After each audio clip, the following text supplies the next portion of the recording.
Hello, everyone. Welcome to another episode of the English Learning Podcast. I'm Jason, your host, and I'm here to guide you on your journey to improving your English skills step by step. And I'm Sarah, your co-host. Together, we'll make learning English fun, simple, and useful for your everyday life. Today, we're diving into an interesting and important topic. Can you talk to many people in English? Now, if you're a beginner English learner, you might feel nervous or unsure when you're in a group of people speaking English. Maybe you worry about saying the wrong thing, or you're not sure how to jump into the conversation. That's completely normal. We've all been there at some point. Speaking in front of many people can feel intimidating, even in your native language. But don't worry. By the end of this episode, you'll have practical tips and strategies to help you feel more confident and ready to join group conversations in English. Exactly. In this podcast, we'll talk about common challenges beginners face when speaking in a group, and we'll also share some simple and effective tips that you can use right away. Plus, we've got a fun role play exercise later in the episode to show you how these tips work in real conversations. So, whether you're preparing for a class discussion, a meeting at work, or even a casual chat with friends, this episode is for you. Let's get started and discover how you can speak to many people in English confidently and naturally. And as always, if you enjoy this podcast, don't forget to like, subscribe, and share it with your friends. Your support helps us create more helpful content for you. Now let's jump into today's topic. Before we dive deeper, Sarah, let me ask you something. Have you ever felt nervous about speaking English in front of a group of people? Oh, definitely, Jason. When I first started learning English, speaking in front of even 2 or 3 people felt overwhelming. I was so afraid of making mistakes or embarrassing myself. That's such a common feeling, especially for beginners. What do you think makes it so challenging to talk to many people in English? Well, for one, there's the pressure of trying to keep up with the conversation. Everyone is talking, and you might feel like you don't know when to speak or what to say. It can be hard to find the right words quickly, especially if the group is speaking fast. That's a great point. Sometimes you also have to deal with different accents or speaking styles, which can make understanding others even trickier. Exactly. And then there's the fear of being judged. Many learners think, what if they laugh at my mistakes? Or, what if I say something wrong? True, but here's the thing. Most people are supportive and happy that you're trying to speak their language. Making mistakes is just part of the learning process. Absolutely. And that's why it's so important to remind ourselves that it's okay to make mistakes. It's all about practicing and improving over time. Well said, Sarah. All right, now that we've warmed up, let's talk about the specific challenges of speaking English in a group and how to tackle. All right, Sarah, let's dive into the challenges of talking to many people in English. What's the first challenge you think beginners face? I'd say the biggest one is shyness. Many learners feel too shy to speak up in a group. They might think, what if my grammar is wrong?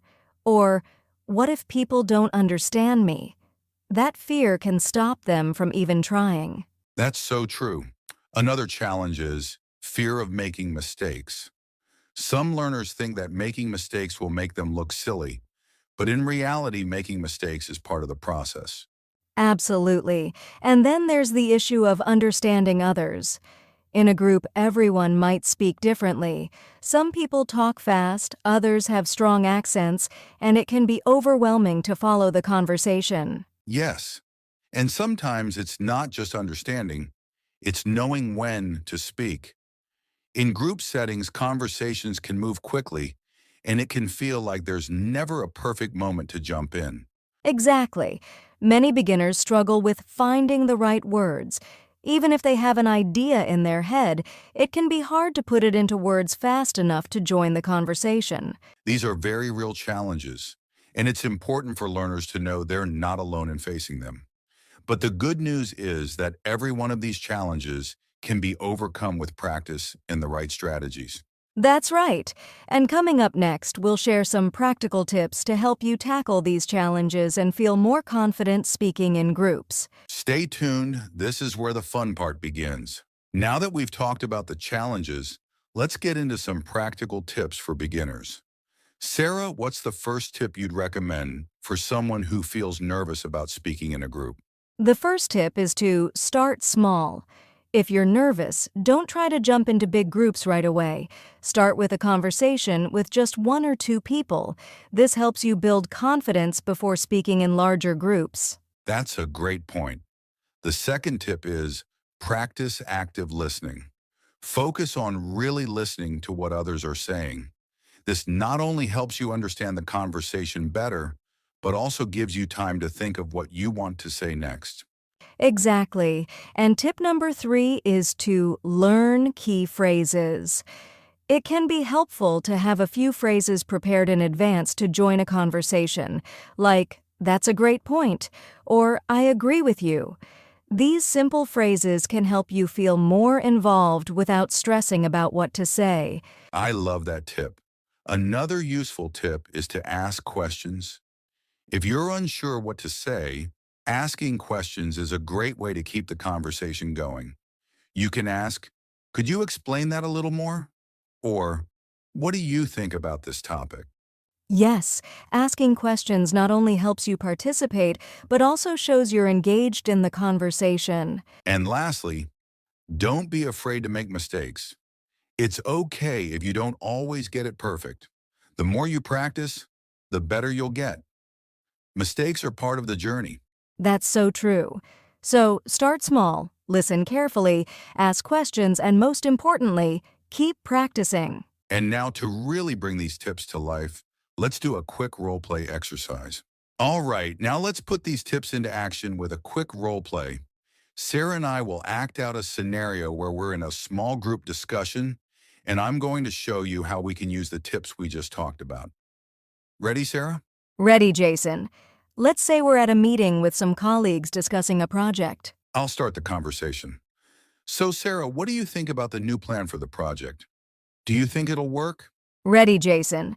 Let's say we're at a meeting with some colleagues discussing a project. I see your point. I think we could extend the timeline by a week. What do you think about that idea? Listening carefully. That's a good question, Jason. I think the plan is great, but I have a few concerns about the timeline. We might need more time to finish everything. Notice how Sarah listens first and then shares her thoughts, staying calm and confident. Using a simple phrase to agree. That's a great point, Sarah. I'll check in with the team to see how they're doing. Let's make sure everyone is on the same page. Nods and asks a question to keep the conversation going. I agree. Extending the timeline sounds good, but do you think the team will be able to handle the extra work? Yes, I think that would be a good idea. Let's schedule it for next week. Asking a follow-up question. Thanks, Jason. Do you think we should have another meeting to discuss this with the team? To the listeners, as you can see, Sarah used a lot of great techniques here. She started by listening, asked questions to keep the conversation going, and didn't worry about making mistakes. She was confident and engaged throughout the conversation. Summarizing the conversation to wrap it up. Okay, sounds like we have a plan. I'll let everyone know about the changes. That's right. Now let's move on to the next section. Now that we've talked about the practical tips and shown you how to apply them, let's take a moment to encourage you. Sarah, speaking in a group can feel intimidating, but how important is it to keep pushing through those fears? And remember, this is just a simple example of how you can speak in a group. You don't have to be perfect. Just practice and keep improving. That's such a great point, Sarah. It's not about being perfect. It's about making progress. And every conversation you have is a step forward. Even if you make mistakes, you're learning and improving. It's incredibly important, Jason. The more you practice, the more confident you become. I remember when I was first starting, I was terrified to speak in front of others. But over time, I realized that each small conversation was a victory. The more I practiced, the easier it became. That's right. And remember, no one expects you to be perfect. The goal is to communicate and to keep practicing. The more you put yourself out there, the more you'll realize that people are supportive and they appreciate your effort to speak their language. Exactly. And don't forget, you're not alone in this journey. Every English speaker, even native speakers, has faced challenges in conversations at some point, but the key is to keep going, even when it feels difficult. Absolutely. So, keep pushing yourself. Join those conversations, ask questions, and don't be afraid to make mistakes. With time and practice, you'll be able to talk confidently with many people in English. And here's a little motivation. You're already on the right path just by listening to this podcast and practicing. Think of how much you've improved already. Every step counts. So keep practicing, stay positive, and remember, the journey to fluency is all about consistency and patience. You've got this.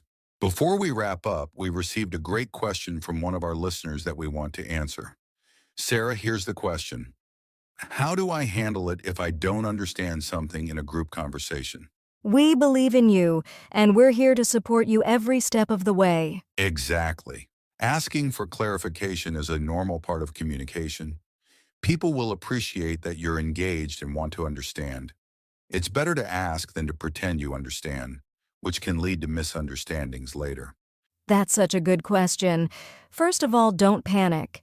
It happens to everyone, even to people who are fluent in a language. If you don't understand something, it's completely okay to ask for clarification. You can say things like, "Sorry, I didn't catch that. Could you say it again?" Or, "Could you explain that a little more?" That's a great point, Sarah. If you're still unsure, you can always follow up later. If you didn't fully understand something in the moment, it's okay to ask someone to explain it to you afterwards. Absolutely. And another thing you can do is listen for context.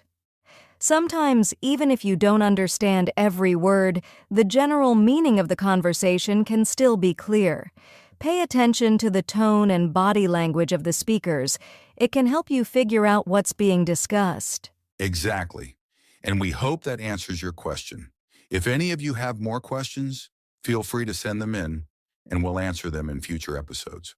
And remember, everyone has moments where they don't understand something. It's totally normal, so don't be afraid to ask questions and take your time to make sure you understand. Well, that brings us to the end of today's episode. We've covered a lot of ground, from the challenges of speaking in English with many people to practical tips and even a role play to help you build your confidence. Keep those questions coming, and we're always here to help. Exactly, and the key takeaway from today's episode is that everyone, even native speakers, faces difficulties in conversations. The most important thing is to keep practicing, stay patient with yourself, and believe that you're making progress, even on the tough days. That's right, Jason. Remember, speaking in groups can be challenging, but it's also a fantastic way to improve your English. Don't let fear hold you back. The more you practice, the more comfortable and confident you'll become. Absolutely, and remember, this journey is all about consistency. Every conversation, every question, and every little bit of practice gets you one step closer to fluency. Yes, and keep using the tips we shared. Start small, listen carefully, ask questions, and don't be afraid to make mistakes. Over time, these small steps will add up to huge improvements in your speaking ability. Thank you for joining us today. We hope this episode helped you feel more confident about speaking in English with many people. If you enjoyed this podcast, don't forget to subscribe, share it with your friends, and leave us a comment. So keep practicing, stay motivated, and don't be afraid to speak up. You're doing amazing, and we're so proud of you. See you next time. We'll be back soon with more tips and conversations to help you improve your English. Keep practicing and take care.